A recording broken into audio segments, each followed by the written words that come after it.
Sveiki, mėlyjeji, pildau dar vieną užklausą. Labai džiaugiuosi iš tikrųjų, kad jums patiko ir tiko pasakojimai su figūrėlėmis.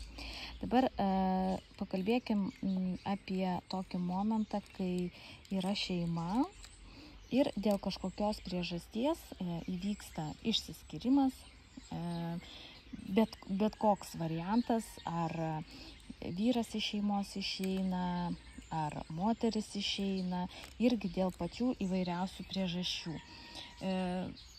Dažniausiai, jeigu viskas gerai, nelieskime tų galbūt labai nemalonių, kai išeinama dėl ligų, netikėtai, neplanuotai, tai šitų neliečiam, bet tada, kada abudu partneriai sveiki, viskas gerai ir jie tiesiog išeina.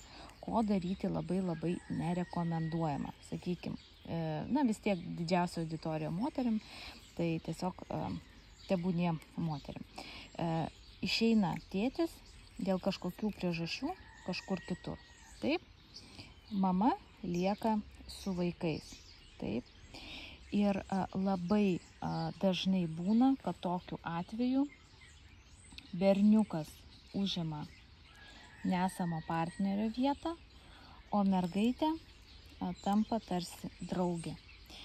Šito daryti nereikėtų, nes vaikas turi būti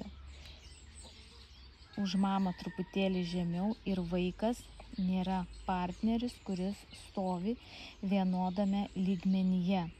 Vaikas tada turi užaugti per greitai, jisai turi pasidaryti per greitai atsakingas, per greitai žmogus, kuris gina mamą, saugo mamą, padeda aprūpinti mamą, mažina jos naštą ir panašiai. Tai vaikui, mažam vaikui ypatingai, tai yra labai didelė našta, taip, kas vėliau irgi labai paveikia tokio žmogaus asmeninį gyvenimą. Jis tarsi jau su mama vos neatgyvena tą šeimyninį vyro gyvenimą, taip.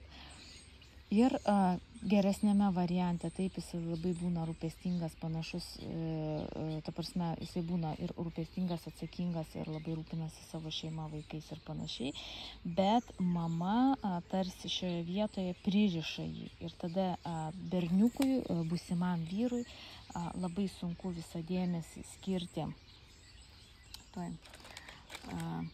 skirti savo žmonai, savo merginai, žmonai, tai jis pastoviai atsisukinėja į savo mamą. O gal tau reikia kažko, o gal tau padėti, o gal tave apginti nuo kažko ir panašiai. Tiesiog mama, berniukas laiku neseparuojasi, neatsiskiria. Taip. Tai va, ir automatiškai čia bus didelės problemos santykiuose, todėl kad žmona visą laiką jaus tą trūkumą dėmesio, galbūt rūpesčio. Ta prasme, vyras 50% bus ne šeimoje, kaip turėtų būti, o dar su mama. Tai yra vienas variantas. Kitas variantas, kai tėvai, sakykime, skiriasi, išsiskiria ir yra mergaitė. Ypatingai, jeigu šitie du žmonės labai stipriai nesutarė, mergaitė tampa kaip draugė. Va. Ypatingai, jeigu mama gyvena tokį nelabai nusisekusi gyvenimą, nelabai mokėjo sukurti santykių, taip, jinai neturi draugių ir panašiai. Ir tada dukros tampa tarsi draugės, per prievartą draugės, kurios draugai beje irgi stovi pas mus. Taip rodys, irgi tam vienodam lygmenį. Ir tampa mamos nenuodėmklausiu, bet ta prasme sugertukų visų mamos nuotaikų, visų mamos sprendimų. Ir kas yra labai blogai, dažnai, jeigu mama nėra harmoninga viduj, jeigu skyrybos įvyko labai negražiai ir su daug ego ir vieno ir kito, taip, tai tada labai daug purvo eina ant tėčio ir dalis mergaitės, tas 50%, kuris yra apie vyriškumą viduje, su juo yra kažkas jau ne taip. Todėl, kad mama pastoviai, tuoj atsiprašau už kaimiškus traktoriukų garsus.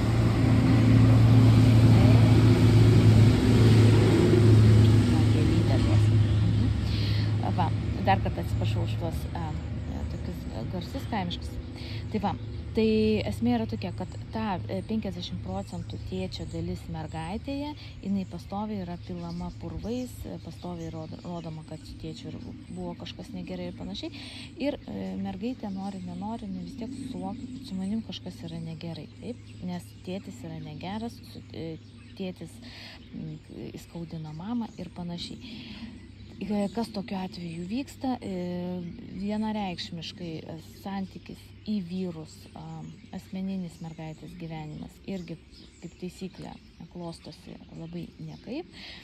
Todėl tokiu atveju mamai reikia būtinai turėti draugę, galbūt tai tada pas savo mamą, pabūt mažą mergaitę, pasipasakot savo problemas, eiti pas psichologą, bet ne užkelti mažam vaikui savo rūpešius, savo išgyvenimus, savo galbūt neteisingo požiūrio.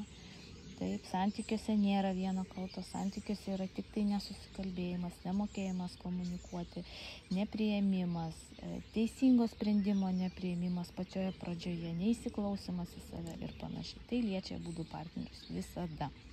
Tai va, tai iš šito trumpo įrašo esmė yra tokia. Jei gyvenate poroje, jei gyvenate šeimoje ir jeigu atsitinka kažkas, kad jūs nusprendžiate pasukti skirtingais keliais, berniukas neturi užimti tėčio vietos, o mergaitė neturi užimti draugės vietos. Tai va, tai tiek labai trumpai šita tema, apskritai santykių tema, be abejonės jinai yra neišsemiama, yra daug teorijų, yra daug praktikos, yra daug, kiek žmonių iš tikrųjų, tiek galima parašyti knygų apie santykių teoremas. Tai va, tai šį kartą tiek, ką dar domina, kam patinka būtent toks formatas kažkokių paaiškinimų situacijų, irgi galite parašyti, kai tik tai bus akimirka, įrašysiu.